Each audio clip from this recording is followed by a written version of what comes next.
I'm Ron Newman, and it's my pleasure to welcome you on behalf of the American Academy of Diplomacy, which was a co-sponsor of the project. The American Academy is a small organization comprised of most of America's now retired distinguished and senior diplomats, and its purpose is strengthening American diplomacy, and it works fairly hard at that. And so we were delighted to have the opportunity to work with USIP in sponsoring this project, which is certainly right in the mainstream of issues of American diplomacy, particularly since there are a great many special envoys and a great many people who have strong opinions about that subject. And we thought it would be an interesting challenge to add fact to opinion. And so I congratulate Princeton Lyman, who was the progenitor of this project. And of course, it's very appropriate that Princeton is also a member of the Academy. So as many of you who work in Washington know, there is a incestuous intertwining of personalities across the non-governmental organization of international affairs. And we represent that here. But this was a match that was, if not made in heaven, certainly well made. I want to say special thanks to, first of all, Amy Stoltz on my own staff, who did a lot of backup and legwork, and particularly to Hannah Borsch of USIP, who coaxed and prodded and got us all here among a great many other tasks, and we're very grateful to her. I'm not going to introduce the individuals because that would use up the entire time of the panel, but I will turn it over to Bob Beecroft and let them get started with serious. No, Tom. Yeah, I turned over to you first. Okay. To Tom Perriello. You're on, and I'm off. Thank you very much, Ambassador. My name is Tom Perriello. I'm a special representative at the State Department for the Quadrennial Diplomacy and Development Review, and both USIP and the American Academy of Diplomats have been invaluable partners as we've been looking at a series of strategic questions relating to the State Department and USAID. And this is certainly a topic that has come up from a few angles, both the issue of proper use of special envoys and representatives, and also the issue about overall operations in areas of conflict has certainly been a topic that's come up a great deal. I'm going to hand it over with very brief bios to the authors, starting with Ambassador Lyman, former ambassador to many places, including Nigeria and Assistant Secretary for African Affairs. And with that, I will let you tell us the findings and the wisdom. Well, thanks very much, Tom. I'm Princeton Lyman. I'm a senior advisor here at USIP, Assistant Secretary of IO. I want to talk about the origin of this study a little bit and the methodology, and then we'll get into the substance. But as both Ron and Tom have mentioned, the use of special envoys, particularly in conflict situations, is a fact of life. It is something that administrations have used in the past. They will use it in the future. And while there is some controversy over the amount of effort, the use or overuse of special envoys, the fact is they're an important instrument of U.S. foreign policy. And what we wanted to get at this study together, our two institutions, was how to make that more effective. What are the issues that arise? How do you make the use of envoys more effective? I came off of 2 years as the U.S. Special Envoy for Sudan and South Sudan, so I had some thoughts on this. But in our doing this study, what we did together, Bob and I, was to first develop a set of issues that we thought were the relevant issues. We then convened two roundtables of diplomats, former envoys, some military officers, et cetera, to review those terms of reference, if you will, and make sure that we were targeting the right issues. And then following that and revising it, we then set out to interview more than 20 people, former envoys, people who had worked or selected envoys, and others. And then we reviewed a lot of the memoirs of envoys who had worked on conflict situations. Now, I want to mention that we focused on special envoys in conflict situations. There are a lot of other special envoys, some for Islamic outreach, for climate change, etc. Some of our recommendations may be relevant to those, but we focus on conflict ones because there are some special characteristics. They're dealing with life and death situations, and they usually attract a very high level of both political and public attention.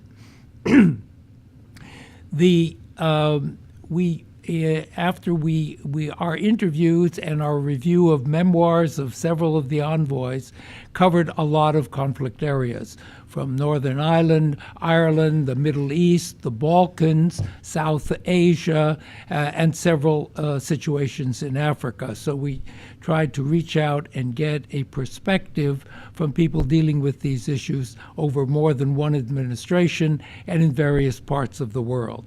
So let me turn to Bob, who will talk about the basic elements of the study. Thank you, Princeton. Let me begin by thanking the U.S. Institute of Peace and Princeton. The opportunity to work with him has been really great, and I do appreciate it.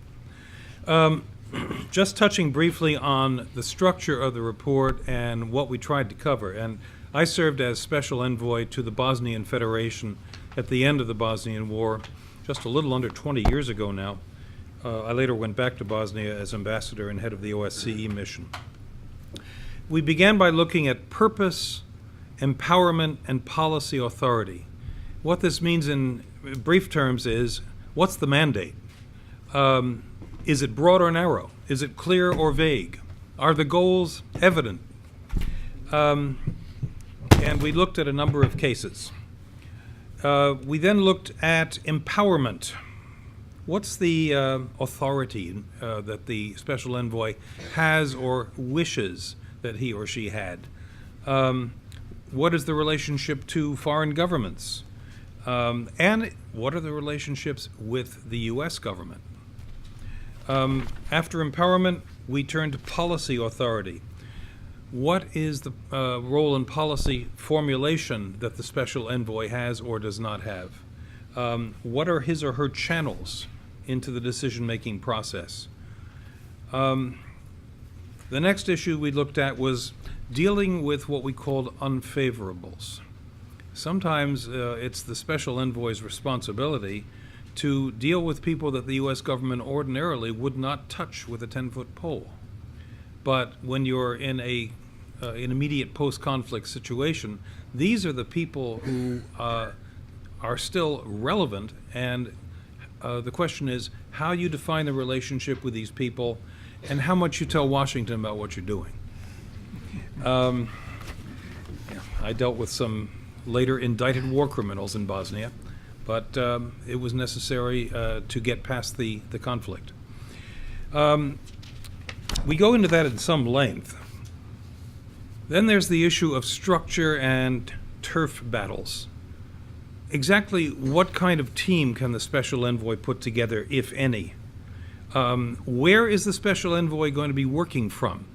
We say in the report that in almost every case, Special Envoys are physically located at the State Department. I was physically located in a broom closet in Sarajevo, but I did have a window. And I got to know everybody at the embassy because my broom closet was the only access to the bathroom. So either you have a staff. In my case, I served both as Special Envoy and as Chargé d'Affaires. So there was some gray area between what the embassy staff did for me and what the embassy staff did for the Special Envoy. We played that game, I think, pretty well. So turf battles. There are turf battles taking place in Washington. There are turf battles between authorities in Washington and in the field, and there are turf battles locally. All of this required a certain amount of creativity and fast footwork at times. And then there's the question of state NSC rivalry, which is another kind of turf battle, which we can talk about later. Finally, outreach. Whom do we reach out to? There's Congress, there are advocacy groups, and there is civil society, when there is civil society, in the conflict areas. The concept of civil society basically doesn't play very well, or didn't 20 years ago, in the former Yugoslavia. But we had to work with all of these people, and in some cases create at least the bases of a civil society, which would then, we hope, take root on its own. So those were the areas that the report covered, and as Princeton said, we had the opportunity to talk to current and former special envoys and learn from them about how they did their jobs and compare it against our own experiences. I thought, Tom, if you agree, what Bob and I might just share some of our experiences and then to ask Dan and David to do the same. Excellent. Well, let me start with these questions of empowerment and mandate and authority. If you're a presidential envoy, what everybody wants to know is, are you really the president's envoy? That is, are you speaking for the president? Do you have the president's backing? Does the president look to you as the key person in that regard? And that comes from both the substantive relationship, but also comes from appearances. One of the first things I did when even before becoming the full envoy, but the assistant envoy, is when President Obama went up to New York at the General Assembly. It was important. I was sitting right behind him. The visible characteristics are important. We know cases where envoys are appointed and not empowered. They're forgotten. They don't show up. But then the question of authority and mandate. Because authority comes, yes, in part from empowerment, but it comes from much more. If you're going to have authority as the leader in the policy situation, you have to have credibility. You have to show respect for all the other actors in that situation, the bureaucratic actors, the substantive actors. And then you have to come up with credible policy recommendations. In Sudan case, we had two policies running at the same time. On the one hand, the president and several senior people in the Sudan government were indicted war criminals. I wasn't even allowed to talk to the president or those so indicted. On the other hand, my mandate, as the president repeated every time he introduced me, this is Princeton Lyman. He's working to prevent Sudan and South Sudan from going back to war. And to do that, we had to get Sudan's cooperation to allow for the independence of South Sudan. Walking those two lines of policy meant we had a lot of differences over shading, etc. And it was important to respect the interests of the War Crimes Office in the department, the DR, the democracy people, the human rights people, and at the same time give me enough leeway to be credible with the Sudanese government that what we were looking for was going to be in the long-term interests of that country as well as South Sudan. So how you get authority, use authority, and create authority has a lot to do with how you act in those situations, but also starting with the empowerment you get from the president, or in some cases from the Secretary of State. And that contrasts interestingly with the situation that I encountered in Sarajevo when I arrived there in the summer of 1996. The war had just ended. There was still some shooting going on. The U.S. military had come in heavy. We had 50,000 American troops in Bosnia and Herzegovina, a country about the size of West Virginia, with a population of 4 million. Also 1 million refugees and 200,000 casualties. We also had a holy writ. It's called the Dayton Accords. The Dayton Accords, which were the product of the will of one single person, the very special envoy, Dick Holbrooke, had in effect defined the outlines of a government which did not exist. In fact, the Dayton Accords were signed in 2 cases out of 3 by non-Bosnians.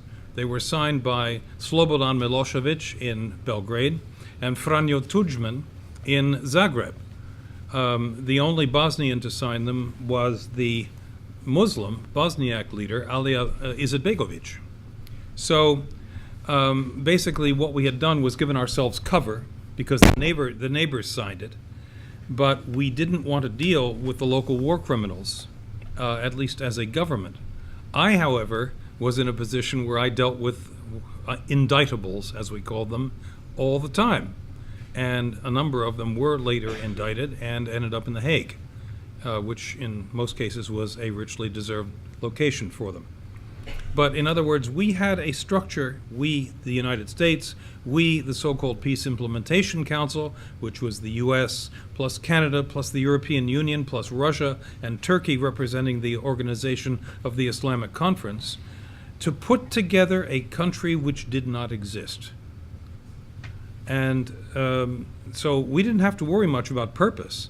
The purpose was to, well, we in this country tend to call it nation building. I prefer to call it state building, to build a viable state. As for empowerment, the State Department led the process. Working hand in hand with the U.S. military, I worked very closely with a then two-star general named David Petraeus, who was the first one in, to enforce the peace and prevent a reigniting of the conflict. As for policy authority, it was all here. We had the authority.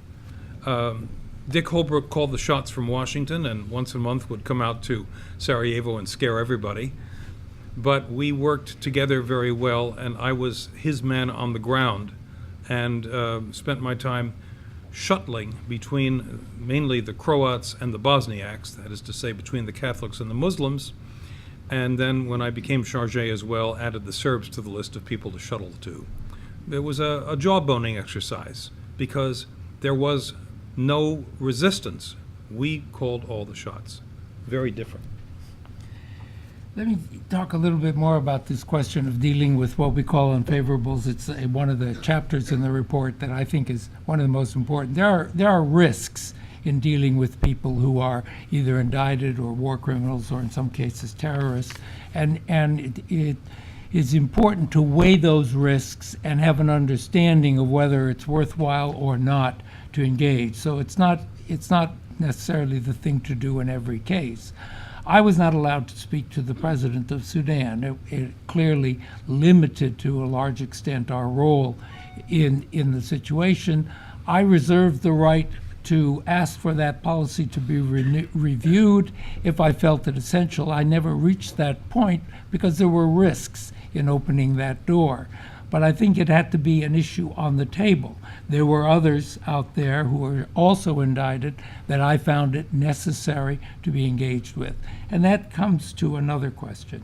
If you're going to be a special envoy, you have to take some risks. If you feel you have the right authority and you feel this is necessary, you have to take some risks, doing things that may not have received all the blessings in the world. If you take those risks, you ought to be ready to take the blowback if they go sour. But I think some risk and giving the special envoy some latitude in that regard is one of the uses you can make of a special envoy, because that person is not in the line of normal diplomatic representation and activity, and therefore it doesn't convey the same necessarily recognition of the interlocutor with whom you're engaging. Let me go on to this question of relationships within the bureaucracy, because this comes up all the time.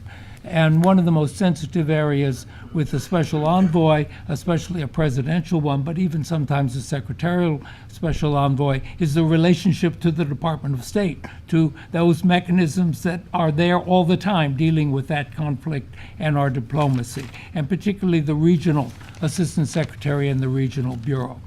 There's no cookie-cutter way to resolve those issues. It depends a lot on the structure of the situation, et cetera. What we found in all our interviews was chemistry matters. And chemistry means that you respect each other, you respect the important roles that embassies play, and it's as we indicate in the report, where envoys did not involve the embassies and paid a price for it, respecting the role of the department. And in my case, I was recruited by the Assistant Secretary, Africa, saying, I know this guy, he won't give me too much trouble.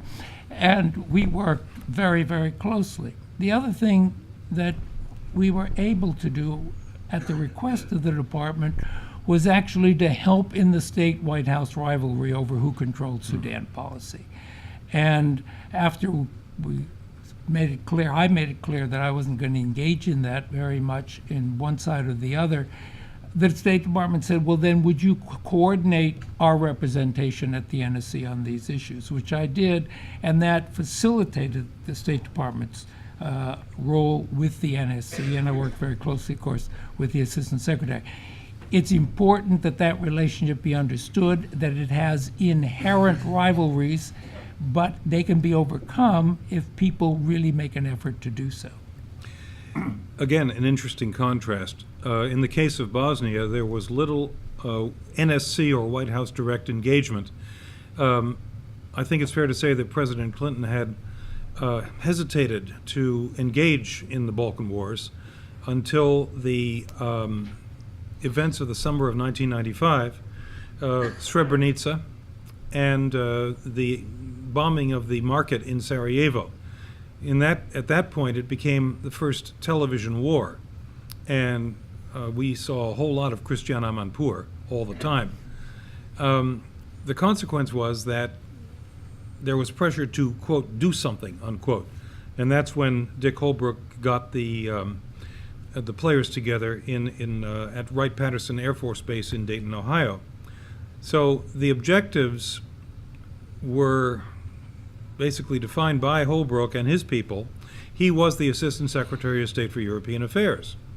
And execution was left to him, based in Washington, mostly in general terms, and to me on the ground for the specific execution of what we had envisaged. This changed when John Kornblum succeeded Dick Holbrooke in 1996. Dick stayed on for a while as Special Envoy, but John Kornblum was the Assistant Secretary. Holbrooke came out once in a while, every couple of months, in a C-20. My job was to create what was called the Federation Forum, which was a group of Croats and Bosniaks, so Catholics and Muslims, because these things are always seen in confessional terms in the Balkans, who had been fighting each other. Having started out as allies, they ended up fighting each other, and this was to get that half of Bosnia working again. And the Federation Forum met virtually every week. And my staff, as I said, consisted mainly of me and embassy officers. I'll leave it at that for now. Let me just deal with one more, and then we'll go beyond. And that's the question of the structure of the envoy's office within the State Department. And as Bob mentioned, he had very few staff. We looked at various envoy situations. Some had staff from the regional bureau, some had little. There are 3 instances we deal with in the report of significantly autonomous offices under the special envoy. Currently the special representative for Afghanistan and Pakistan, and the office that I directed, the U.S. Office on Sudan and South Sudan. In my case, the desk officers were under my office, as well as a cadre of regional specialists and others contracted by the Conflict and Stabilization Bureau. I had tens of millions of dollars of resources to dispense. I had a lot of control over the machinery of policy and support, which was very helpful. But there's a danger in that degree of autonomy. You can get separated too much from the rest of the structure. As I mentioned, the importance of the embassy's role. In my case, I found that strong embassies were critical, but in some cases, those offices don't pay enough attention. And second, resources are helpful. They were helpful in my case, but I found we also strayed into areas that were better done by USAID, and that we sometimes didn't lack the oversight for running projects in the fields from Washington. So I think there are pluses to that kind of an office, but there are warnings as well. So Dan, why don't we shift to you and get some reaction to the report and a little bit of your own experience of how we might be thinking about this. Sure.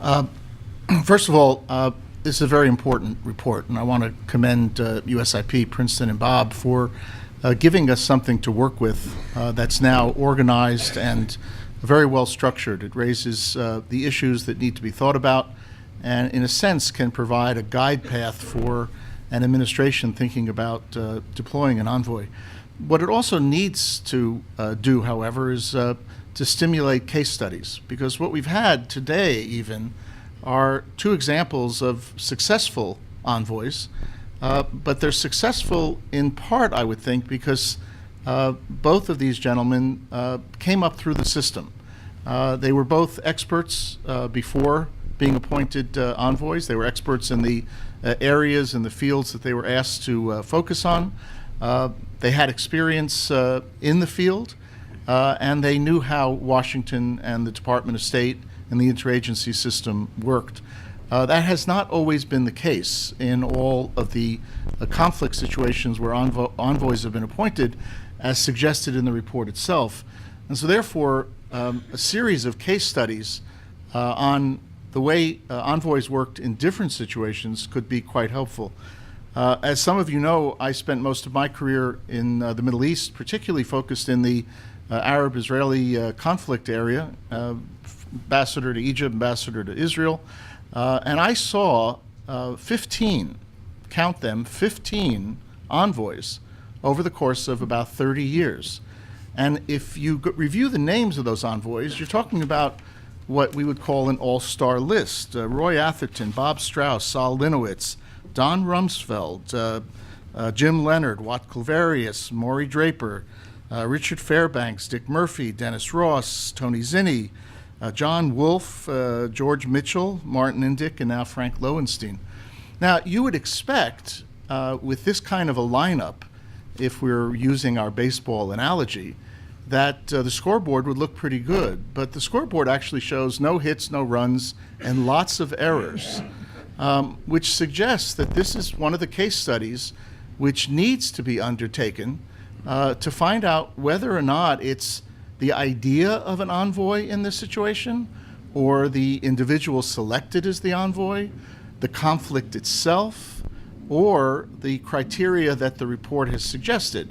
Was it an absence of empowerment by a president? Was it an absence of authority? Were there turf battles in Washington? And I think you'd find if we did this case study, and we haven't done it yet, but it certainly, this report should stimulate it, and I may grab the opportunity and do it myself.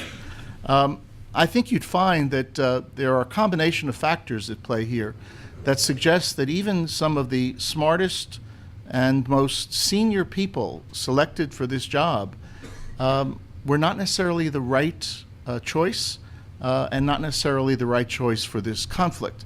After all, if you look back at the last 35, little more than 35 years in the Arab-Israeli conflict resolution process, there have been 3 American successes, but they have all been shepherded by secretaries of state and by presidents. They have not been shepherded by envoys. Now, part of this may be a problem that we have created ourselves. We have raised the level of engagement in this conflict to a point where the parties simply don't pay much attention to an envoy below the level of Secretary of State, and sometimes not even to a Secretary of State, waiting for the president.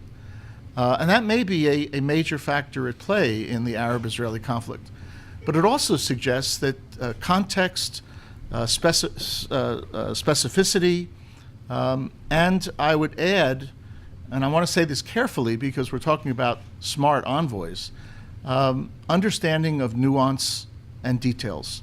Not all of our envoys entered the job knowing what the Arab-Israeli conflict is all about, and many of them left the job not knowing what the Arab-Israeli conflict was all about. And what that does is not only represent a waste of an American asset, which is the power to do diplomacy, but it also weakens our ability to then pick up the conflict resolution process once that envoy has left the job.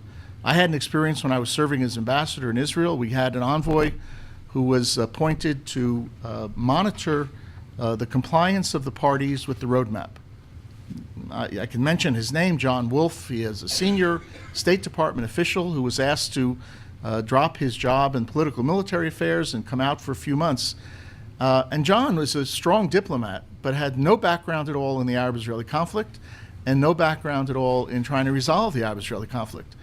And it was a series of errors and problems over the course of 3 months, some of which actually impeded the efforts of Israelis and Palestinians to reach small agreements on what we called then the roadmap that President George W. Bush had unveiled a short time before. Now, during that period, I came back to Washington for a couple of days, went in to see the then Deputy Secretary of State, Rich Armitage, and I said, Rich, I like John Wolfe. Why did you appoint somebody who didn't know anything at all about this conflict for this job? And for those of you who know Rich Armitage, he said, that was exactly why I did it. He wanted somebody who would be tabula rasa. Now, in some situations, maybe tabula rasa works. It doesn't work when you're dealing with two entrenched parties in a protracted conflict. They've been at this thing for decades. They know each other far better than they know us, and they deal with each other far better than we assume they deal with each other. And in walks somebody, a babe in the woods, and doesn't really help resolve issues. I could go on. We've had other situations referenced in this report. For example, was the fact that when Dennis Ross was appointed the Special Middle East Coordinator, one of the things that he demanded was that that office be taken out of the normal bureaucracy of the State Department. And in fact, in 1992, 93 actually, when that office was created, I was serving as a Deputy Assistant Secretary in the Near East Bureau. And the day of the announcement, I went in to see Ed Jeregian, who was our Assistant Secretary, and I said, Ed, I'm sorry you're leaving your post. And Ed said to me, why? I'm not leaving my post. I said, wait, they just taken one of the heartbeats, one of the jewels of your portfolio away from you. Why would you remain as the Assistant Secretary when you no longer have responsibility for one of the most critical issues in the portfolio? And it suggests to you that this bifurcation of responsibilities was a problem from the outset. And it became a more pronounced problem over time because what NEA had to offer was the expertise and experience of a lot of very good officers who had served in the field, but who now became separated from the conflict resolution process. And it I think, ended up hurting that process over time. On the issue of latitude to deal with unfavorables, we're still living with this problem. We had envoys who, for many years, could not deal with the representative of the Palestinian people, the Palestine Liberation Organization, because of American policy. In fact, the United States government, for many of these years, was talking to the PLO, but through the CIA, not through the State Department. So we had a channel with an organization that was an unfavorable, but it was a channel that was not helping us at all deal with the conflict resolution process. We have the same issue today with Hamas, where if you're going to appoint an envoy to deal with the Arab-Israeli issue, for example, as Martin Indyk was appointed, or now Frank Lowenstein is acting, does it make sense for that envoy not to be able to talk to all Palestinians? Doesn't mean we like them. It doesn't mean we support those who are engaged in terrorism, which Hamas is engaged in terrorism. But if the envoy doesn't have the mandate or the scope of responsibility to reach out to all elements within the two societies in which he or she is working, how effective is that going to be in trying to produce an agreement that can be agreed and implemented? So there are a number of issues taking the Arab-Israeli case as a case study, which suggests that using the 5 categories or 5 criteria that this very useful report has given us could be very important in understanding whether or not this thing works, whether the envoy process works in particular conflict situations. I would add as a closing sentence my own bias, which is that in the Arab-Israeli conflict, presidents and secretaries of state will be fooling themselves to believe that they can outsource this conflict resolution process to an envoy.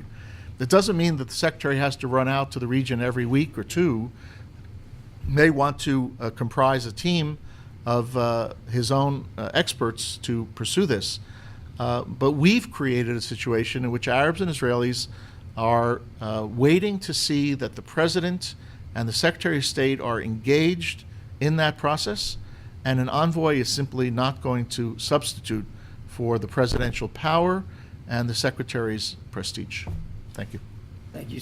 Thank you so much. David, we'll go to you. You've seen this from the inside. You've seen this from the advocacy community. You know some of the Hill dynamics on it as well. Talk a little bit about what lessons you feel like we've learned over the last however many years in looking at this, and any reactions to the report as well. Thanks so much, and thanks so much to USIP for inviting me to participate in this panel, and thanks to the authors for laying out some very interesting ideas. And I actually came away from the report feeling somewhat like Dan did, that there was a lot of very interesting nuggets and descriptions of case studies, but to really understand some of these issues, you really have to go more in depth. And I think that one issue that really needs to be on the table is, why do we have special representatives and special envoys? The report does talk about that to some degree, but if you go back and look at diplomatic history, we've always had special envoys and special representatives. If you go back to 1789, George Washington had a personal representative who went to the court of St. James to represent the United States with what had to be the most important relationship that the U.S. had at the time, and Congress didn't even know about it until a year and a half later. Similarly, you could go to Woodrow Wilson, who had a bad relationship with his Secretary of State and who sent Colonel Edward House to try to negotiate peace in Europe in 1915. This was a central issue to try to keep the U.S. out of the war, and the president sent basically a private figure, someone who was working for the White House, but who did not have relationships with the State Department in any significant way. Of course, Harry Hopkins is an example that I won't spend time talking about. I think that the report does raise a number of issues, and Dan, I think that while I accept what you say about trying to dig deeply into the Arab-Israeli conflict, but I think that the Arab-Israeli conflict in some ways is unique in this kind of context because of the very deep domestic political dynamics that are involved, the great deal of energy that has been invested by the United States and over the time since the 70s, at least in particular. So I think that it's an important one to look at, but perhaps not the best one to measure these criteria against. So for example, one of the areas that I have been involved with was the Democratic Republic of Congo and the appointment of Senator Feingold as a special envoy there. If you look at what was happening before that, our policy with respect to the DRC was somewhat in disarray. We had very conflicting views within the administration regarding what was the role of Rwanda, how do we approach President Kagame, what was the right view and approach. And you had some significant dysfunction. And in that context, as pressure was building from the advocacy community and the congressional members of Congress who were interested in this issue to appoint a special advisor, as was reflected, Ambassador Johnny Carson, who was Assistant Secretary at the time, appointed a very skilled diplomat, but someone who was not very well known in the region. He had served there, didn't have a huge amount of stature, and was considered a special advisor, and was frankly not the kind of dynamic individual that was needed. So there was a big push to have a more significant individual brought in line, and in fact people were very surprised when Senator Feingold agreed to take on that position. And I think that someone like Senator Feingold in that position can do things that are important. So if you look at the Africa Affairs Bureau and their scope of jurisdiction, there are some huge problems that the Assistant Secretary has to deal with. They've got Nigeria, which could collapse the entire continent if it goes down. It's got Zimbabwe, which is a huge human rights problem we've historically spent a lot of time on. Kenya was on the cusp of violence and then came on the cusp of violence again. And of course you have Sudan, South Sudan, and look what happened to the Central African Republic just last year. So in the context where an Assistant Secretary has multiple crises that have significant political attention, bringing in a special envoy can sometimes, I think, be a constructive approach to trying to deal with it. In the case of DRC, though, I think something that the report indicated happened that was very important, which was when Senator Feingold came in, he had a policy structure to go forward with, similar to what Bob Bearcroft was saying. You had the Peace and Security Cooperation Framework that basically was the roadmap. Was it a detailed roadmap? No. Implementation of that roadmap was going to be critical in order for it to succeed, and therefore having someone who could go in with a stature, indicate that he had a personal relationship with the president, and to Dan's point, had been studying these issues for a long time, as a longtime member of the Senate Foreign Relations Committee, did understand the building, at least to some degree, and was able to fit in within the bureaucracy in a way which I think most people see as fairly constructive. So I think that contrast between the before and the after in a context where there are multiple different pieces is important to think about. On the other hand, we've seen envoys who have had mandates constructed for them in part because of advocacy from the advocacy community that were real failures. So it's interesting to look at the list of envoys that are on the American Foreign Service Association's list of 25 envoys. And we have 2 envoys for North Korea. We have an envoy that's supposed to negotiate on the issues around the North Korean nuclear section, but because Congress felt that there was not enough attention for human rights, you have a North Korean ambassador for human rights, special representative for human rights. So how does that work? Or in the case of Sudan, as I'm sure Princeton will remember, in the context of the North-South negotiations, that was the real focus of the special envoy's view. There was very little attention being paid to Darfur, which was kind of an intractable situation in many ways at that time. And so there was a big push to have a senior advisor or a special representative on Darfur. That was not a very successful or wise advocacy push in my mind in hindsight. There were reasons for it. I think that reasonable people could differ about whether it was a good idea when we were pushing for it. And at the end, there was a good result because the U.S., when pressing for implementation of the separate Darfur peace agreement, saw that that was never going anywhere, actually helped, I think, get the United States to the point where it was looking at what the right solution was with respect to Sudan, which was a comprehensive approach to deal with all its conflicts. Nonetheless, I think that there was a significant waste of bureaucratic time and effort, and I really am not sure that it was a positive thing. There is something strange about the whole special envoy field. So people come in and say, look, the State Department doesn't have enough focus on this issue. It's such a fragmented system. We need someone to bring people together, and the White House and the DOD are fighting. So our answer is to create more fragmentation by creating a new office with a new person, with new staff who may not actually be very significantly knowledgeable about the area. Latitude. So latitude is very interesting, and I was interested to hear the emphasis that our presenters put on it today.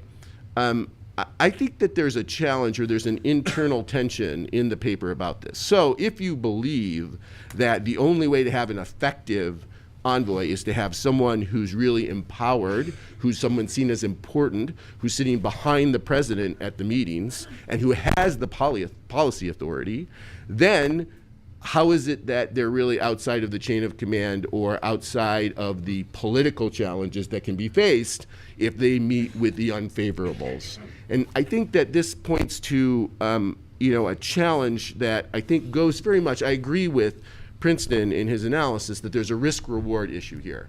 So we had a big debate between the two of us about the visit of one of President Bashir's advisors, the advisor Nafi, who was an advisor to the president, who had been involved in, or we believe, most people believe, was involved in the Darfur genocide. Princeton had met him in Khartoum. And most of us, I don't know if I can't speak for everyone in the advocacy community because it's a very fragmented community, but most of us had no problem with him meeting with Nafi. But when there was a suggestion that they would, the administration would invite Nafi to the United States, people got very much in arms, and in fact, the founder of my organization called me in an irate fashion. And I think that the question in meeting with unfavorables is what's the risk or the reward? And our questions were, what's the strategy here? Okay, if you're going to bring an unfavorable here to the United States, what are we getting for it? Are you going to be able to actually do something constructive and productive with him? Because it is going to confer legitimacy on that individual. It is going to be a propaganda coup for a regime that the whole strategy is around isolation. So I think that this is a tough issue, and I think that it's one of the reasons why I think there has to be some significant conversations around what are the right kind of individuals for these kinds of positions who are willing to take these risks. Because is it the case that it's only the foreign policy professionals who've been in the field and so on who are able to do these jobs because of all the things that Dan said? You need people who have an inside knowledge of the department. You need people who've had negotiating experience. You need to have people who've had field or international experience. You need people who are willing to collaborate. You need people who have had multinational experience. I think one of the things that Princeton benefited from was his time as Assistant Secretary for International Organizations, because in the context of the very complicated way Sudan was being dealt with, the UN system had a very important role, peacekeeping missions in both countries, a very capable special representative in Haley Makarios. And so that experience, which is often very common, not in the Arab-Israeli context, because there the notion was let's keep the UN out because of various political dynamics. But in most of these conflict situations, the UN is really critical. A lot of foreign service experts, career ambassadors or retired ambassadors have that kind of experience. But on the same time, individuals who are outside the system, as we say, also lack some of those key experiences that I mentioned, the front part. So I think it really goes to how do we select individuals. I don't know, maybe I'll just make a couple of brief comments. With respect to turf battles, I really think there's no right answer on structure and so on. It really is very personal. I think the chemistry matters issue is very big. I think there is something very interesting about where there are complex dynamics between the White House and the State Department over an issue because of its political volatility, because of its importance domestically, and so on. It is a real question about whether it's an addition or a subtraction to have a special ambassador. I mean, I was in meetings during the peace process when Dan was Deputy Assistant Secretary. By the way, if you see smoke coming out of my ears, because I'm not sure whether to talk about my experience in state or in the Hill or in the advocacy community, but there were some very frosty meetings, and they weren't just frosty because the State Department chafed that Dennis Ross had responsibilities in this area. It was also because those at the NSC who had responsibility in those areas were chafing under the kind of structure that Dennis was able to build for himself. And sometimes it could work out because you had 3 sort of power centers and you could kind of negotiate through. Sometimes it didn't. So I think that that there's a lot of personality issues that really need to be thought through, and the kind of tethering that has been talked about. And we can perhaps talk more about that. I think the outreach issue is significant. I think it's another piece of if you're going to have a very effective special envoy, particularly in an area that's politically volatile or there's a lot of political interest or a huge amount of civic interest, being able to negotiate the halls of Congress is really critical. Being able to talk to the members of Congress in both the House and the Senate, as well as civil society. That's a skill set that not everyone has. I think that Scott Gratian, who was a special envoy when I first started working, he had his challenges on both those scores, and that really undermined his role in being able to be effective. And so having the right skills in that area can be really, really critical. Let me just leave it at that and see whether you have any questions, Tom, to kick us off, or you want to go to the audience. I do, but I have some questions, but I really want to open it up and give folks a chance because before we end. And I want to come back to, again, this issue of turf. There's a certain sense, I'll just ask one question and then hand it over. Is it too simplistic to say that part of the message here is when it comes to envoys, go big or go home, that this tension of saying, if it's just another seat at the table, I mean, there seems to be an inherent tension here, which is it's a building. These are buildings that really believe in working things up through the building, working through a clearance process, et cetera, sort of consensus or what sometimes seems like faux consensus, building up through, and that to be effective, as you've noted, you've got to be able to sit down with the head of state or foreign minister and people know that you're in charge. And so is this one of these things where if you're not willing to give it that authority, you may end up just with the another cook in the kitchen? Well, if you're going to appoint an envoy and you don't give him authority, you shouldn't bother. I mean, I don't know what the point would be to do that. And we have cases, and we allude to them in the report, where that's happened, where the authority or the empowerment has been undercut by the Secretary or the President or otherwise. I think in dealing with this question of turfs and structures, it depends a lot on the nature of the conflict you're dealing with.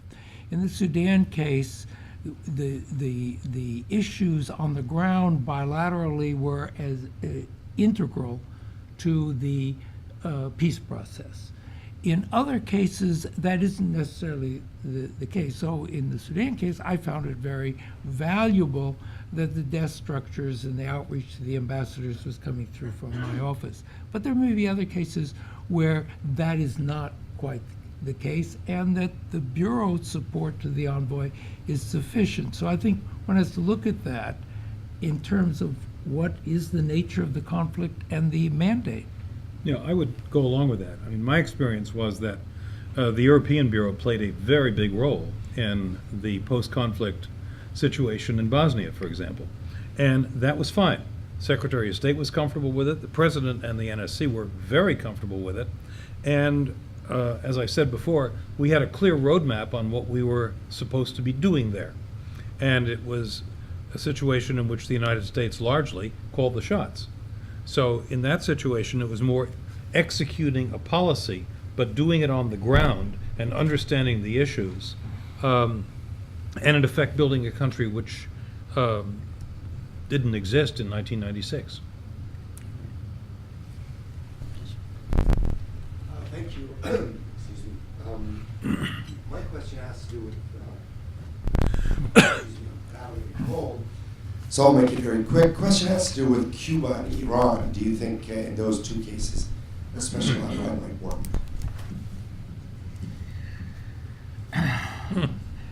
Well, I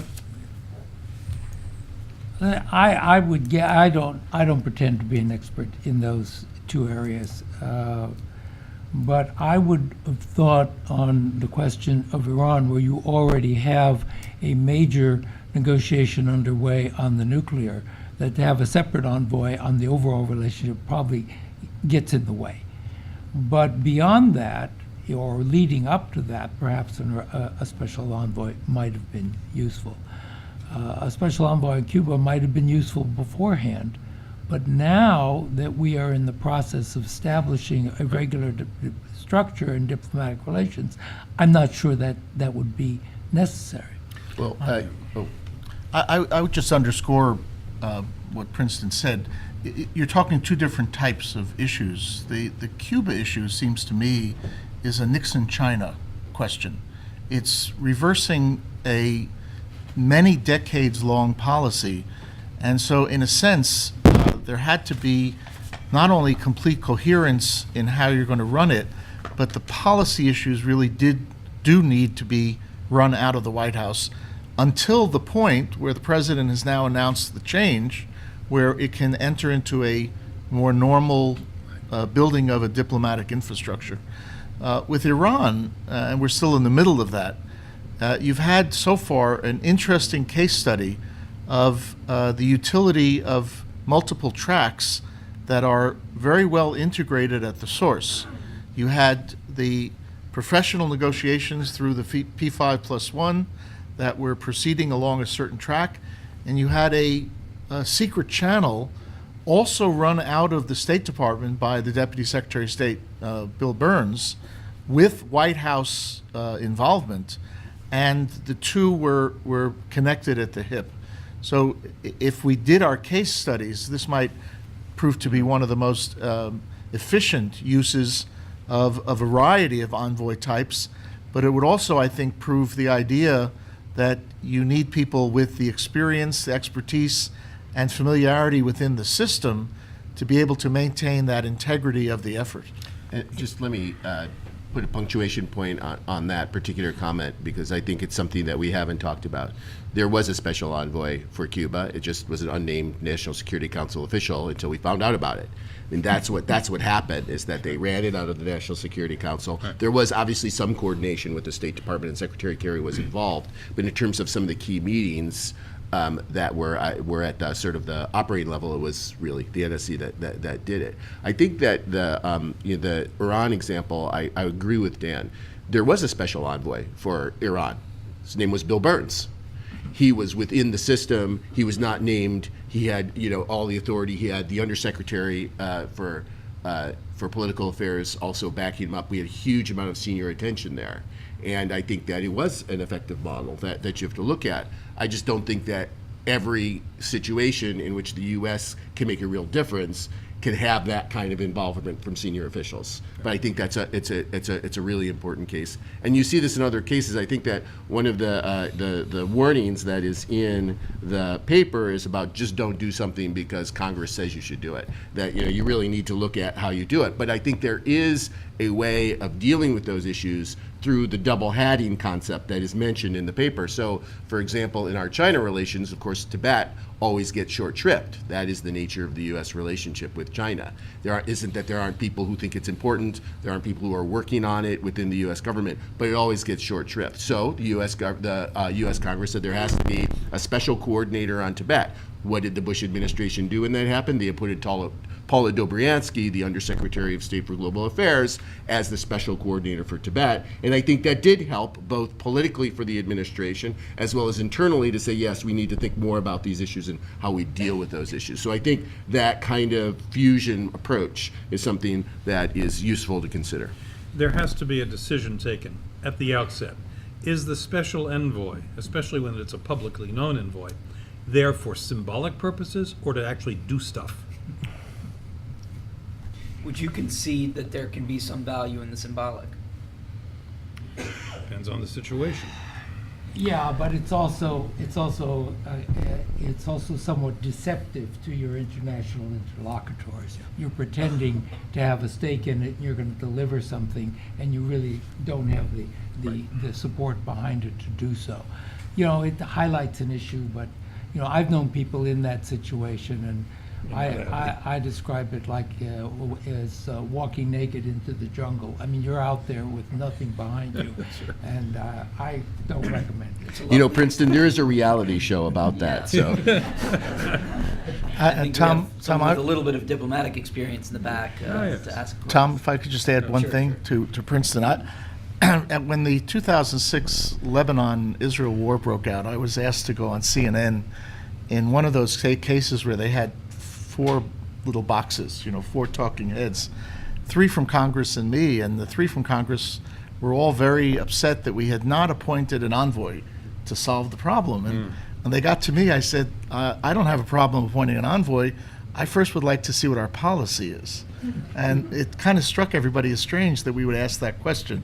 But I think that gets to the point Princeton made. What is the envoy being asked to do? And if it's symbolic, just to kind of wave the flag, then it actually hurts our interests in these conflicts.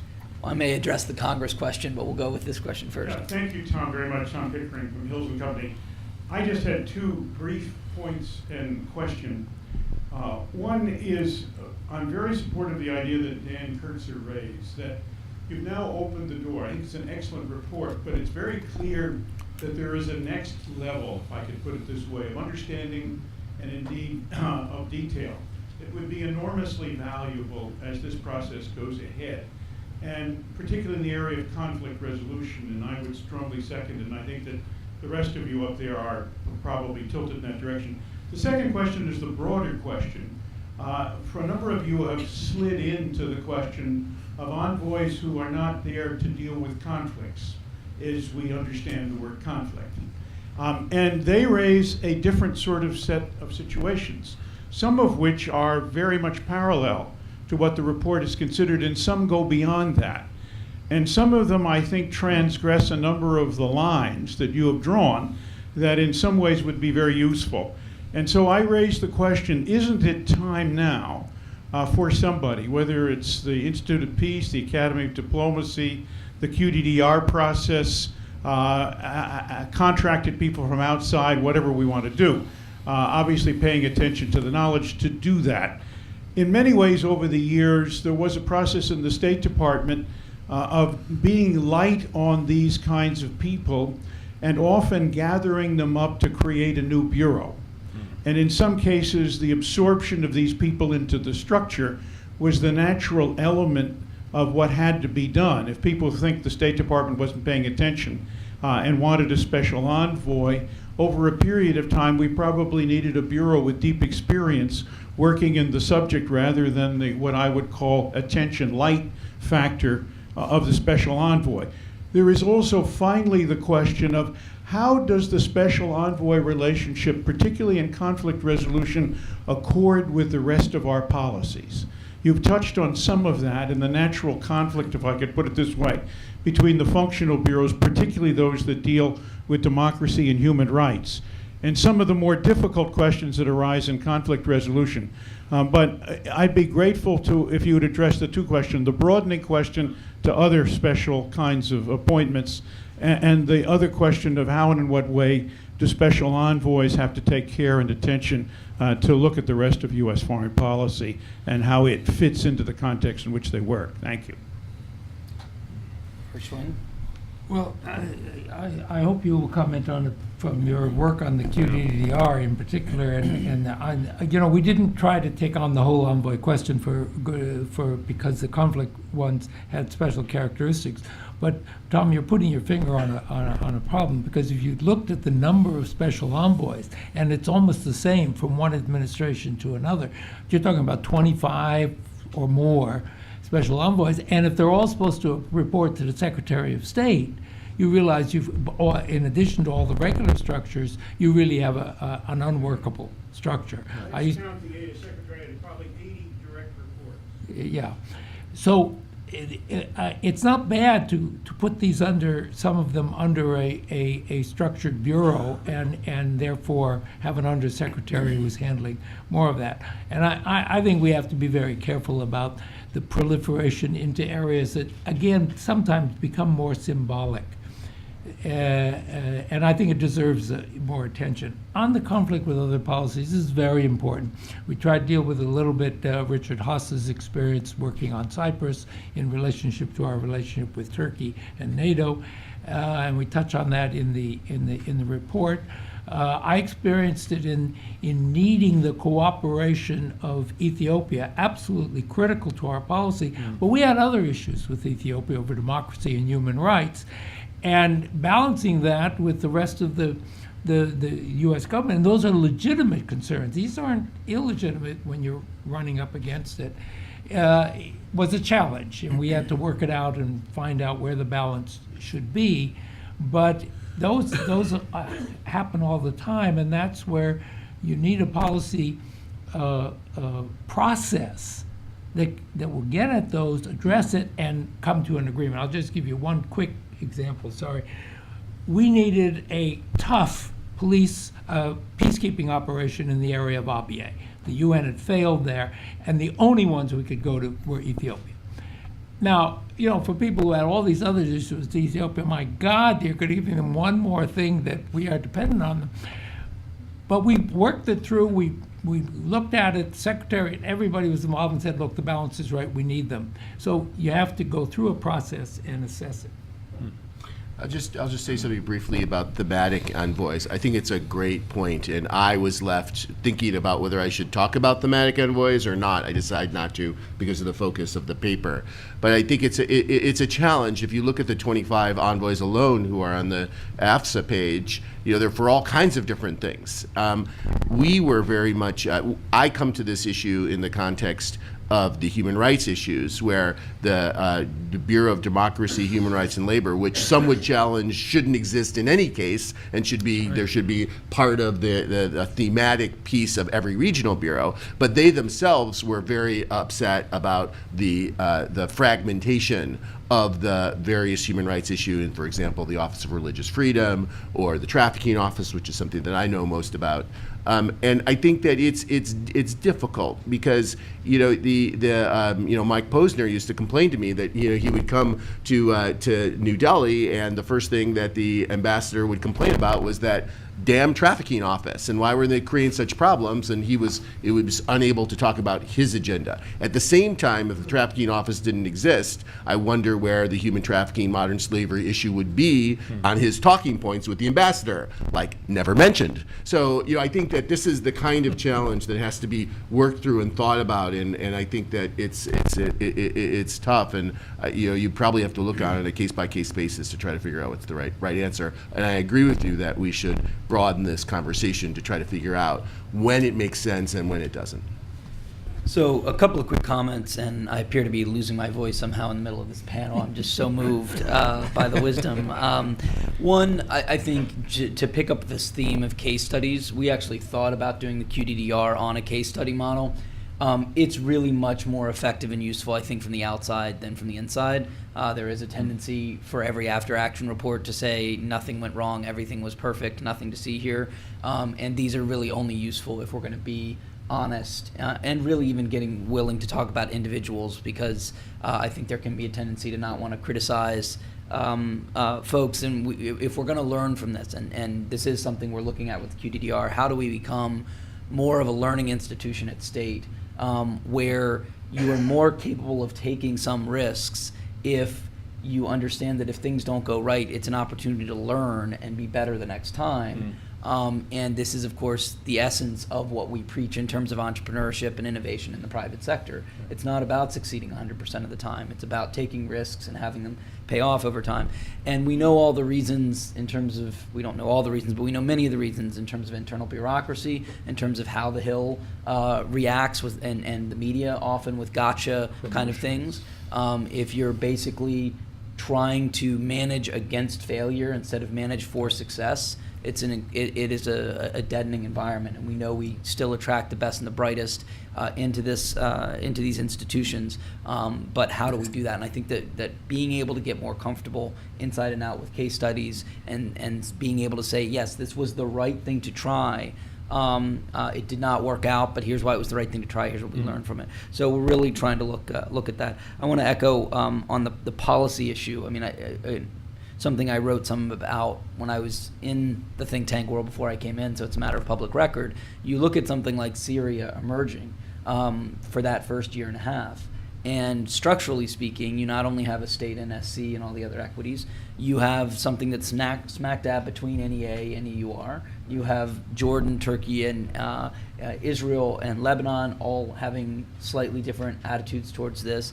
So, and I think there was not, I think it's fair to say, clarity from the White House on what the policy was. So that question of, was the problem a structural problem? Was Rob Ford empowered to do it, et cetera? I think we can look at these case studies, both where an envoy came in and where they didn't come in. On the Congress thing, for those who don't know, I am a former member of Congress, so let me speak both ill of my kind and defend them a little bit. I think Congress is bored. They don't pass a lot of laws anymore, and when they do, it's usually at midnight in December when they're trying to go home. And so I think this makes the ability to play in some of these sandboxes more appealing. And so whether that's calling people up for oversight or issues, or whether it's wanting to show that they're doing something on a particular crisis around the world. In their defense, however, and I've made this clear with my colleagues at State, State does not always do the best job of really engaging with the Hill respectfully and substantively. I think that it can be sort of a we're trying to save the world here, and you're going to call us up for the 37th hearing. So we're going to give vague answers and try to get back to doing what we're doing. Well, when Congress acts in a way that they're essentially only showing up for their 3 minutes of questioning to be able to show they were tough on State and wait for you to possibly misstate something, and then that becomes the headline, of course you start again to manage against failure instead of for success. So I think that cycle is not great. There's also been a history over the years of feeling like, particularly on some of the issues of human rights and corruption, that State has sometimes erred on the side of a favorable bilateral relationship, and from the standpoint of the Hill, that there has been more and more attempts to leverage in whether it's DRL or envoys or other things, because the sense is this is getting short shrift, which of course then means that you are having you're having some policy coherence, because a set of elected officials who write your budget have basically made a decision that you're not getting the balance right, and those who are actually running the policy from state believe that this is the right policy. So, we often think about the NSC state split or a functional regional split on this, but we do preach democracy around the world, and members of Congress were elected. Granted, some of that is for the highest bidder and in totally manufactured, redistricted mayhem, but nonetheless elected and there. And you see this come up in other contexts. I mean, one issue that's certainly come up a lot in the QDDR for obvious reasons has been the issue of physical security. And this is relevant in this context because obviously we're talking about conflict areas to some extent. This was an issue before Benghazi, before the Kenya Mall attack, but it certainly spiked up. You can see from humanitarian organizations that complex risk, even outside of the political dynamics, has gone up considerably in the last few years. Number of countries facing complex conflict, et cetera, and how we operate. And then you have, again, with the Hill relationship, if I were still up there and the people were wise enough to not have that be the case, people in my district, and I was being asked to vote to train and equip a group of people, I'd probably want to go meet them. I'd want to look them in the eye and say, are these people that I want to support? I'm the one who has to cast that vote. I'm the one who has to effectively write that check. And at the same time, if you're state, I understand why the last thing you want is a bunch of Yahoo Congress people coming down and playing around on the Syrian border. So I think in all of these things, there really is genuine understanding. There are good arguments on both sides, and I think the attitude probably has been escalating, and I think that is part of where the special rep phenomenon comes from. More reports, because the fact is, Congress only has a limited set of tools in its tool set. We can name a special envoy, we can demand a report. To some extent, we can earmark funding, but that actually requires them to get a budget passed. So, this is, I think, something where, again, as someone who did have to represent people, and people work their tails off to pay their taxes, and those are the taxes that pay for state operations and aid operations. That's got to be an important part of the conversation. QDDR, Quadrennial Diplomacy and Development Diplomacy and Development Review. Yes. We ought to get that.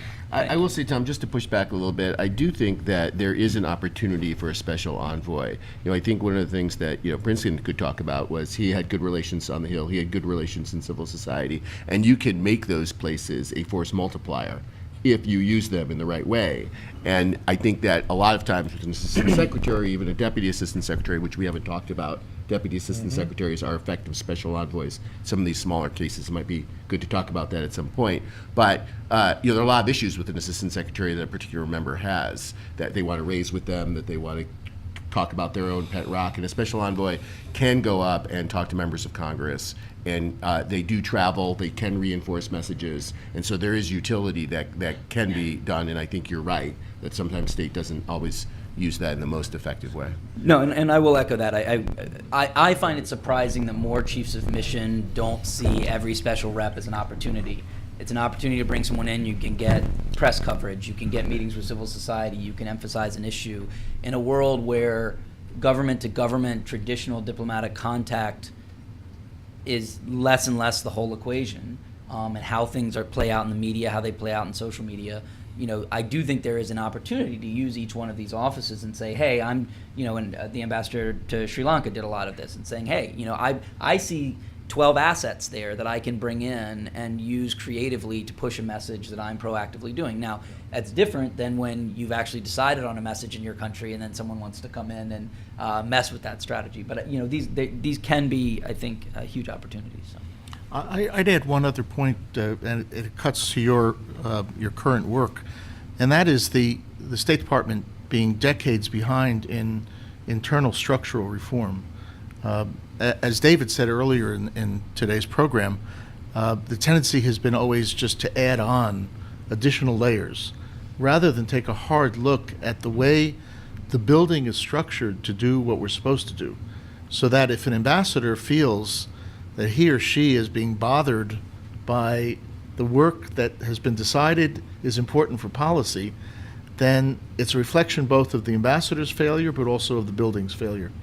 Years ago, there was a discussion about doing in the State Department what the military had done in the 80s, which is to empower regional assistant secretaries to become kind of undersecretaries who would then be able to make policy choices on how conflict resolution, human rights, labor issues, trafficking all fit in, and to be able to call on resources the way that our regional commanders do in the military.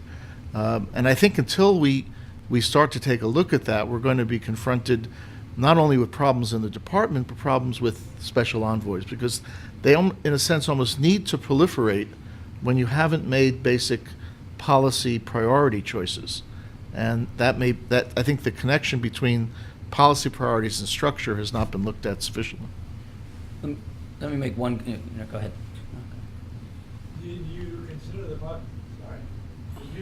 possibility that there are some conflicts in which the United States is viewed by both of the belligerents as so biased in favor of one that it has insignificant influence with both, and that if our real interest is peace, we might refrain from diplomatic initiatives which are likely to prove futile and give quiet support to others that might have more chance of success?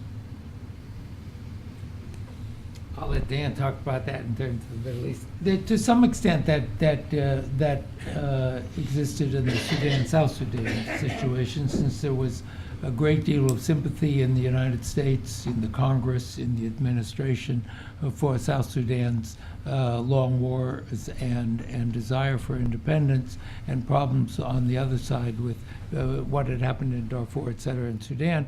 And so it posed an issue, but on the other hand, it was not a conflict in which we could really step back entirely.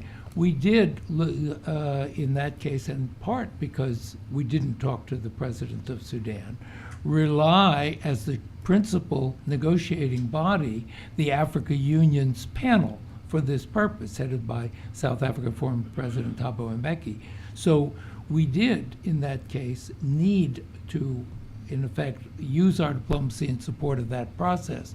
But we had spent, as I testified before Congress, between 2005 and 2010, spent $10 billion on the Sudan-South Sudan conflict, and we had a big stake in it. We couldn't quite just walk away.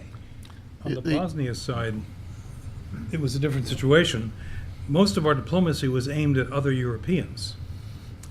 We had a situation, created what was called the Office of the High Representative, the first one of whom was Carl Bildt, former Foreign Minister of Sweden.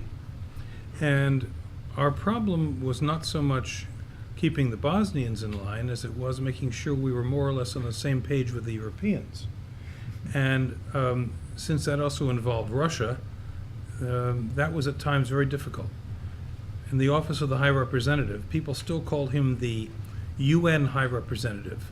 He was not the UN High Representative because EUR and the US government in general had a healthy distrust of UN peacekeeping operations in the past.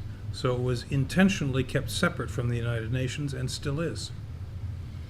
I would add, usually when people ask the question, they are thinking about the Arab-Israeli conflict. So I'm not trying to read your mind, but I think it's probably a fair reading of the question. And my own view has always been that the United States should get involved in this conflict resolution process to the extent that both sides want us involved.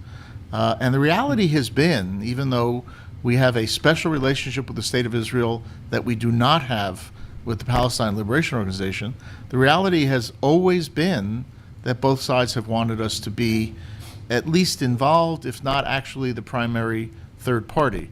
Now that may be changing, and I think today we're now coping with dealing with a Palestinian move to the United Nations. I think it's healthy for this issue to be taken up in multilateral fora. But when it comes down to actual negotiating between Israelis and Palestinians, the go-to party has been the United States. My complaint, substantively on the issue, has been that as much as we talk about being serious as a third-party mediator, we really haven't been.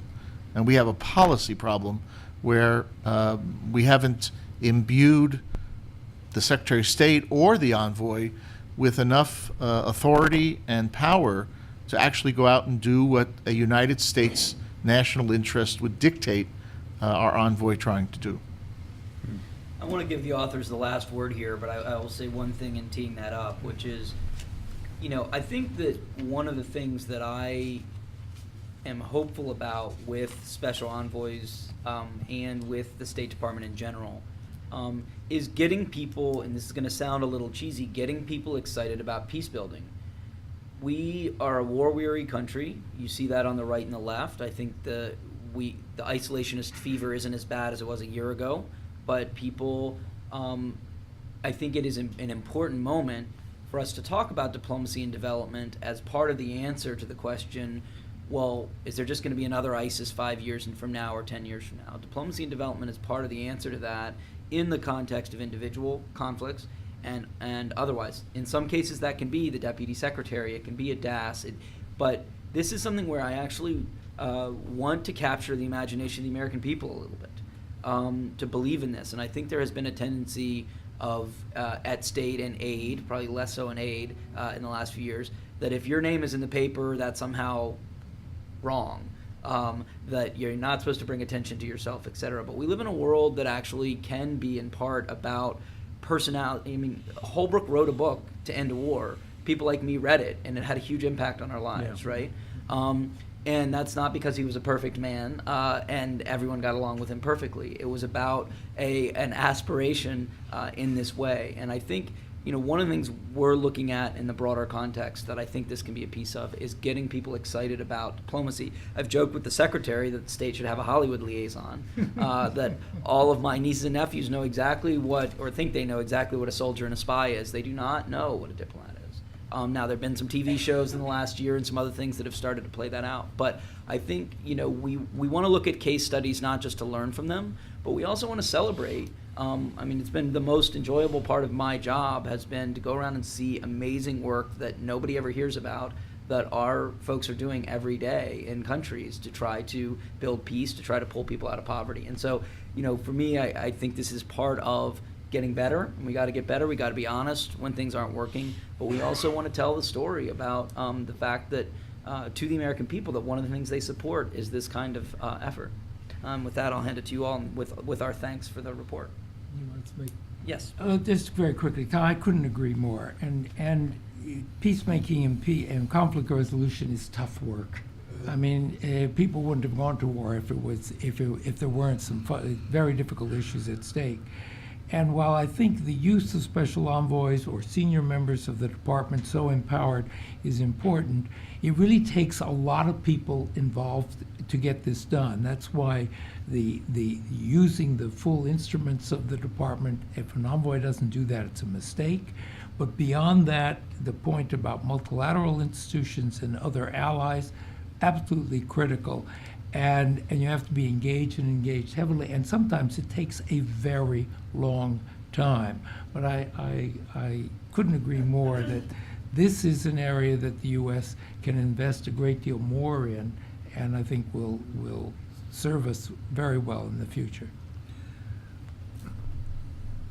I'd make about 6 points. The first is, don't take the job if you don't know the issues. The second is, know the local players. You have to reach out to them. In Sarajevo, that meant not only the politicians, in fact, it meant politicians not very much, but to know the Grand Mufti, to know the Cardinal, to know the head of the Jewish community. These were the people who were really making policy in cultural terms, and cultural terms are key. Third, and this has been said in one way or another, know the dynamics in Washington. If you haven't got that game down, it's not going to work. Know the interests of other players. I mentioned the Europeans, the Organization of the Islamic Conference, NATO.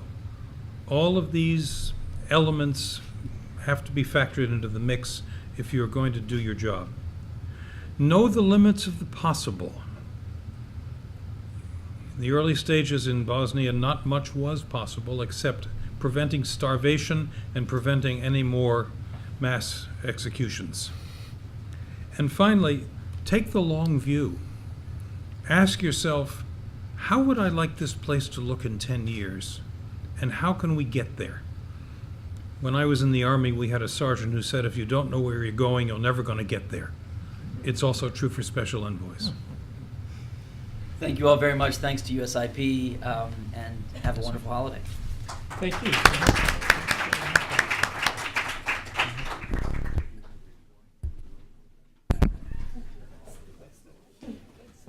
Thank you. Battles taking place in Washington. There are turf battles between authorities in Washington and in the field, and there are turf battles locally.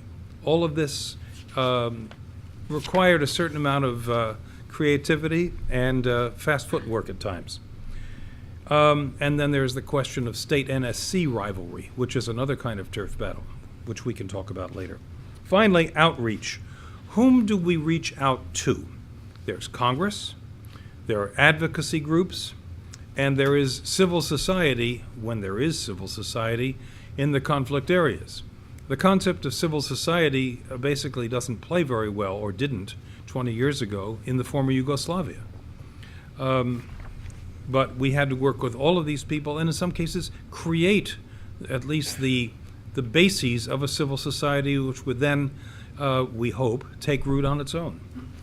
So those were the areas that the report covered, and as Princeton said, we had the opportunity to talk to current and former special envoys and learn from them about how they did their jobs and compare it against our own experiences.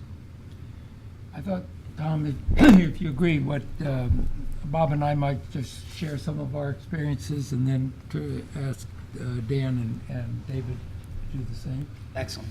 Well, let me start with these questions of empowerment and mandate and authority.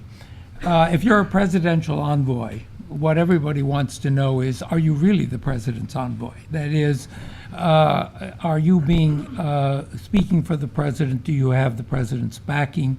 Does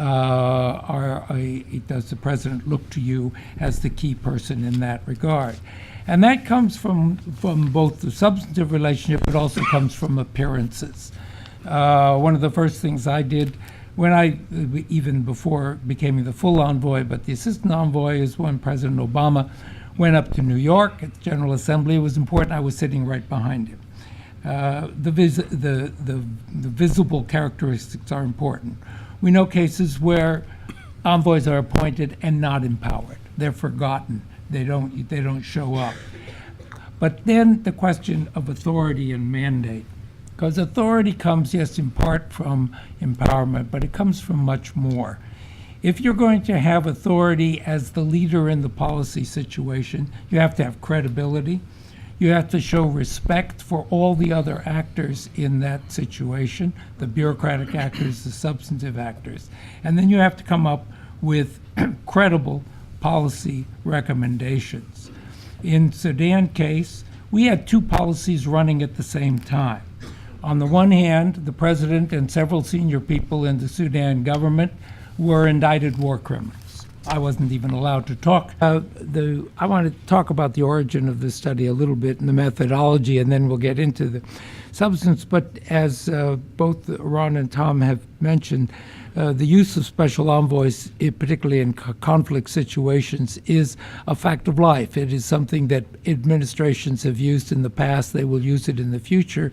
And while there is some controversy over the amount of effort, the use or overuse of special envoys, the fact is they're an important instrument of U.S. foreign policy. And what we wanted to get at this study together, our two institutions, was how to make that more effective. What are the issues that arise? How do you make the use of envoys more effective? I came off of 2 years as the U.S. Special Envoy for Sudan and South Sudan, so I had some thoughts on this.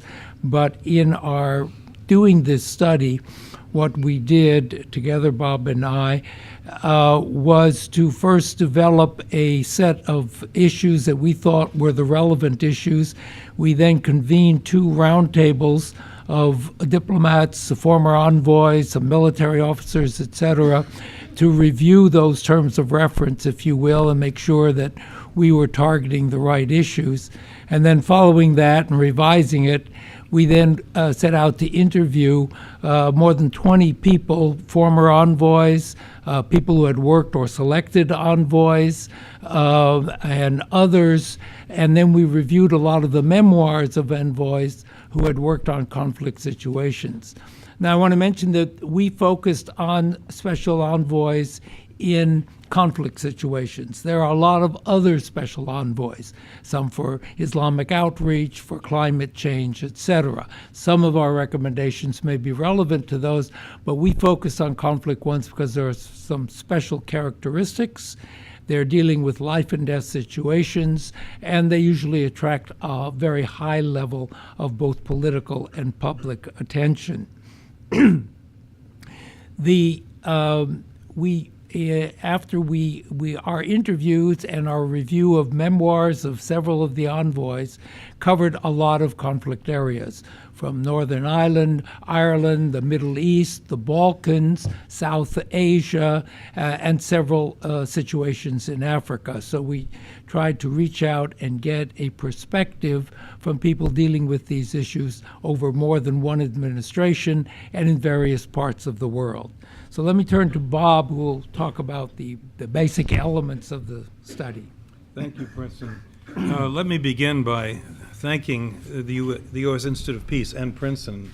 The opportunity to work with him has been really great, and I do appreciate it. Just touching briefly on the structure of the report and what we tried to cover. And I served as Special Envoy to the Bosnian Federation at the end of the Bosnian War, just a little under 20 years ago now. I later went back to Bosnia as ambassador and head of the OSCE mission. We began by looking at purpose, empowerment, and policy authority. What this means in brief terms is, what's the mandate? Is it broad or narrow? Is it clear or vague? Are the goals evident? And we looked at a number of cases. We then looked at empowerment.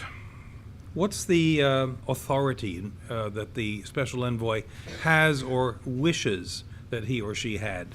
What is the relationship to foreign governments? And what are the relationships with the U.S. government? After empowerment, we turn to policy authority. What is the role in policy formulation that the Special Envoy has or does not have? What are his or her channels into the decision-making process? The next issue we looked at was dealing with what we called unfavorables. Sometimes it's the Special Envoy's responsibility to deal with people that the U.S. government ordinarily would not touch with a 10-foot pole.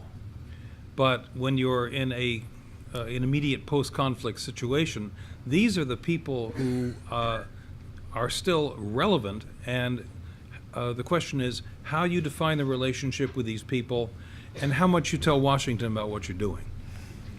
I dealt with some later indicted war criminals in Bosnia, but it was necessary to get past the conflict.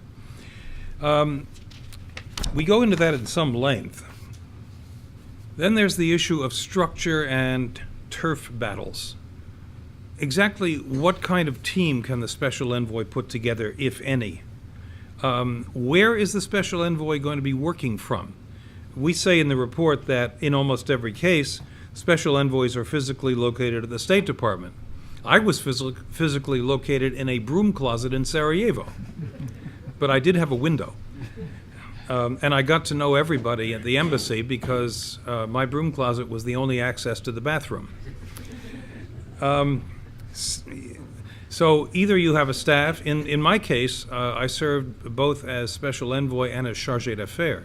So there was some gray area between what the embassy staff did for me and what the embassy staff did for the Special Envoy.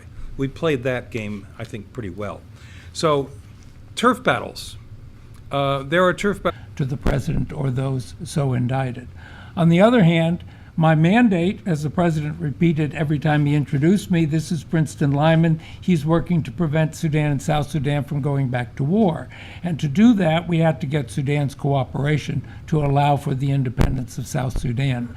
Walking those two lines of policy meant we had a lot of differences over shading, etc.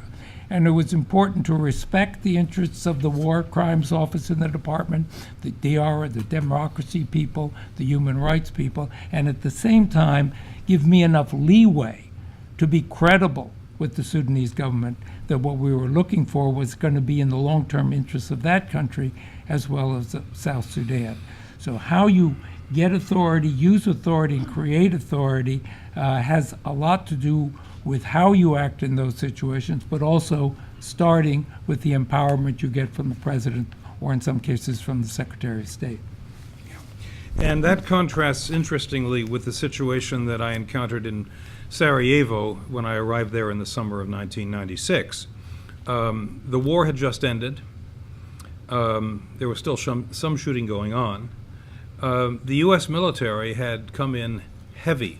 We had 50,000 American troops in Bosnia and Herzegovina, a country about the size of West Virginia, with a population of 4 million. Also 1 million refugees and 200,000 casualties. We also had a holy writ. It's called the Dayton Accords. The Dayton Accords, which were the product of the will of one single person, the very special envoy, Dick Holbrooke, had in effect defined the outlines of a government which did not exist. In fact, the Dayton Accords were signed in 2 cases out of 3 by non-Bosnians. They were signed by Slobodan Milosevic in Belgrade and Franjo Tudjman in Zagreb. The only Bosnian to sign them was the Muslim Bosniak leader, Alija Izetbegovic. So basically what we had done was given ourselves cover because the neighbors signed it, but we didn't want to deal with the local war criminals, at least as a government. I, however, was in a position where I dealt with indictables, as we called them, all the time. And a number of them were later indicted and ended up in The Hague, which in most cases was a richly deserved location for them. But in other words, we had a structure, we, the United States, we, the so-called Peace Implementation Council, which was the US, plus Canada, plus the European Union, plus Russia, and Turkey representing the Organization of the Islamic Conference, to put together a country which... I'm Ron Newman, and it's my pleasure to welcome you on behalf of the American Academy of Diplomacy, which was a co-sponsor of the project. The American Academy is a small organization comprised of most of America's now retired distinguished and senior diplomats, and its purpose is strengthening American diplomacy, and it works fairly hard at that. And so we were delighted to have the opportunity to work with USIP in sponsoring this project, which is certainly right in the mainstream of issues of American diplomacy, particularly since there are a great many special envoys and a great many people who have strong opinions about that subject. And we thought it would be an interesting challenge to add fact to opinion. And so I congratulate Princeton Lyman, who was the progenitor of this project. And of course, it's very appropriate that Princeton is also a member of the Academy. So as many of you who work in Washington know, there is a incestuous intertwining of personalities across the non-governmental organization of international affairs, and we represent that here. But this was a match that was, if not made in heaven, certainly well made. I want to say special thanks to, first of all, Amy Stoltz on my own staff, who did a lot of backup and legwork, and particularly to Hannah Borsch of USIP, who coaxed and prodded and got us all here among a great many other tasks, and we're very grateful to her. I'm not going to introduce the individuals because that would use up the entire time of the panel. but I will turn it over to Bob Beecroft and let them get started with serious. No, Tom. Yeah, I turned it over to you first. Okay. To Tom Excellent. Perriello. Tom, you're on, and I'm off. Thank you very much, Ambassador. My name is Tom Perriello. I'm a special representative at the State Department for the Quadrennial Diplomacy and Development Review, and both USIP and the American Academy of Diplomats have been invaluable partners as we've been looking at a series of strategic questions relating to the State Department and USAID. This is certainly a topic that has come up from a few angles, both the issue of proper use of special envoys and representatives, and also the issue about overall operations in areas of conflict has certainly been a topic that's come up a great deal. I'm going to hand it over with very brief bios to the authors, starting with Ambassador Lyman, former ambassador to many places, including Nigeria and Assistant Secretary for African Affairs. And with that, I will let you tell us the findings and the wisdom. Well, thanks very much, Tom. I'm Princeton Lyman. I'm a senior advisor here at USIP, Assistant Secretary of I.O.